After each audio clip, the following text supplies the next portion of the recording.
Meanwhile, ET Now's Vijay Iyer caught up with Ashishkumar Chauhan, MD and CEO BSE, to talk about BSE's international exchange plans as a game changer for India on the sidelines of the Vibrant Gujarat Summit. See, the way we look at it is India has to create a framework which is able to compete with the best in the world. And today, the GIFT City has a SEZ area, which is basically external focusing. And we believe that if it is developed into international finance center, it can compete with Dubai or Singapore or Hong Kong or London or New York. And that's what is the perspective. It is going to be a game changer if that happens. It's going to be a game changer for India more than BSE, because if we had to just set up another exchange in Indian zone, then it's not worth it, because BSE is already all over India, and so it doesn't have to be specifically again in another part of the country. But if there are additional frameworks, which are basically the regulations that are applicable to the SEZs would be different, and if those regulations are very similar to the regulations in Dubai or Singapore or Hong Kong, we would be able to create a framework where people will be able to trade on any products, whether it is equities, equity derivatives, currencies, interest rates of not only India, but of any country in the world, and also commodities, energies, and so on and so forth. So those are basically the broad plans today. That means although BSE would indeed have that first mover advantage, you are rightly saying that all the offshore transactions that were happening and which were not allowed in India for whatever reason, the regulations is expected to be changed very soon, and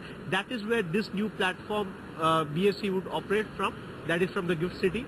Absolutely. Basically, it will be a different jurisdiction, and then once you have different jurisdictions, you need to you have various sort of advantages of the new jurisdiction. Like Hong Kong has allowed huge growth in China. In fact, Hong Kong has been a huge catalyst for China's growth over the last 40 years, and we believe BSE's new setup in GIFT City, in the new International Finance Center, can actually become that catalyst for the rest of India. And if I could ask you, what kind of investment that you are envisaging over a period of time or to begin with in this new project?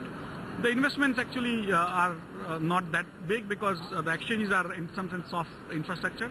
But once we go, all our members come in, all the institutional investors across the world come in, and the city, which is basically going to set up new houses, new schools, new colleges, new promenades, and new everything. It's basically, for us, that is the hope, that once we have a world-class regulatory structure, we would be able to create a world-class exchange which can trade everything under the sun. My last question, Mr. Chauhan, would you like to quell the murmurs that are going on?